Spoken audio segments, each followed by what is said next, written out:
Israel has carried out airstrikes on the southern suburbs of Lebanon's capital, Beirut, for the first time in 5 days. It said it had targeted an underground warehouse used by Hezbollah.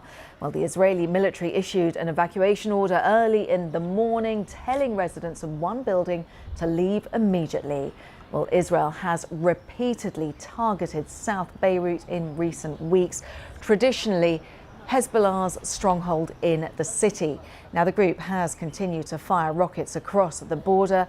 Meanwhile, the Israeli military said that it had struck more than 140 Hezbollah targets in just the last 24 hours. So if we just take a moment and look at that live shot from Beirut, where we can see the plumes of smoke, where Israel says it's targeted strategic weapons hidden by Hezbollah.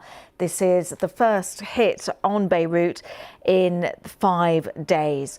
So Israel is saying to be reviewing the strongest known written warning from the United States about a lack of aid getting into Gaza. That letter to the Israeli government said that the US military funding could be cut unless the problems were addressed within 30 days. Now, since this strongly worded letter was sent, the UN says that the first aid in 2 weeks has now entered northern Gaza. So let's cross over to Jerusalem to speak to our Middle East correspondent, Yolande Knell, who joins us live now. So Yolande, just bring us up to date in where we are in terms of aid finally getting into Gaza.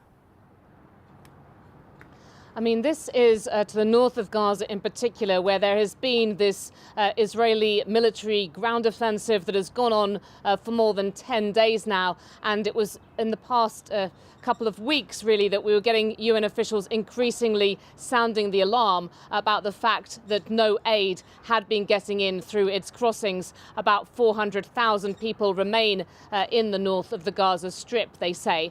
Now, on Sunday, which was the same day that this letter was sent by these two senior US administration officials to Israeli ministers, we did hear in the evening that about 30 lorry loads of flour from Israel's Ashdod port belonging to the World Food Programme had gone into Gaza, also a lorry load of fuel. And then that was followed up a day ago by another 12 lorry loads of aid getting in through the main northern crossing. I've been speaking to a senior UN official responsible for aid into Gaza, who was saying that they are hoping for more aid to get in again today. That does seem to sort of suggest that perhaps this letter did have some effect. We also had on Sunday the US Vice President Kamala Harris specifically talking about the concerns the Americans had about humanitarian conditions deteriorating in Gaza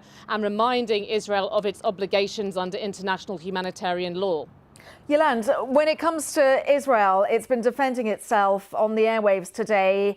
A member of the Likud party was saying that they're accusing Hamas of using the aid that had previously been getting through.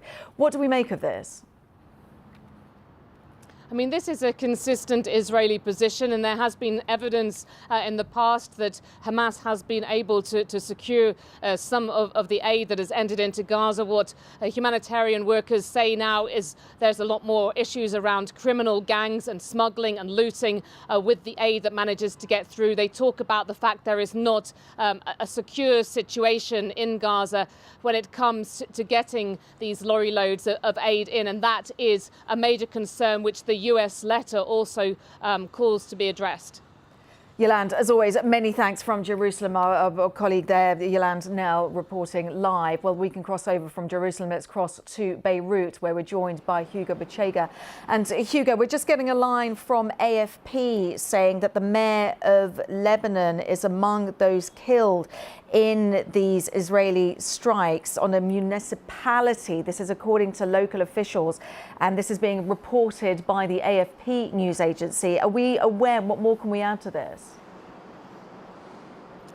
Yeah, so this is happening in the south of the country and the city of Nabatea in the south, where it seems there was a wave of very heavy Israeli airstrikes. We've seen images emerging from Nabatea showing several plumes of smoke, and again reports suggesting that it was a wave of airstrikes this morning, and our report suggesting that one of the locations hit was the local authority building where dozens of people were working, and reports suggesting that including the mayor was in this building the moment that this attack happened. So we're still waiting to hear official confirmation about what happened in Nabatea, and obviously the possibility of casualties.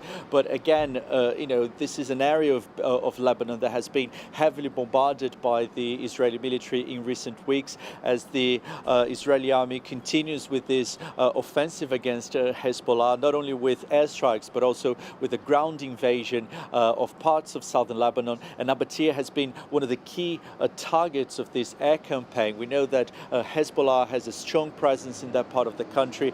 The eastern Bekaa Valley as well has been repeatedly hit by the Israeli military. And this morning here Beirut, the first time in nearly a week that Dahir, which is the area of Beirut where Hezbollah has a significant presence, was hit by Israeli airstrikes. The Israeli military said it had hit an underground weapons storage site being used by Hezbollah. There haven't been reports of casualties. We've seen images from this location hit showing that at least one building collapsed as a result of this airstrike. But again, Beirut being hit again after a days-long pause that apparently happened at the request of American officials who had demanded Israeli authorities stop or at least pause these airstrikes targeting Beirut. So again, these airstrikes today are happening across the country. Okay, Hugo, as always, many thanks for bringing us up to date the situation in Beirut, and also the breaking news that AFP, the news agency, reporting that the mayor of Lebanon's Nabatea, a town in the south of the country, as Hugo was describing, was among those killed in those Israeli strikes in the south of Lebanon.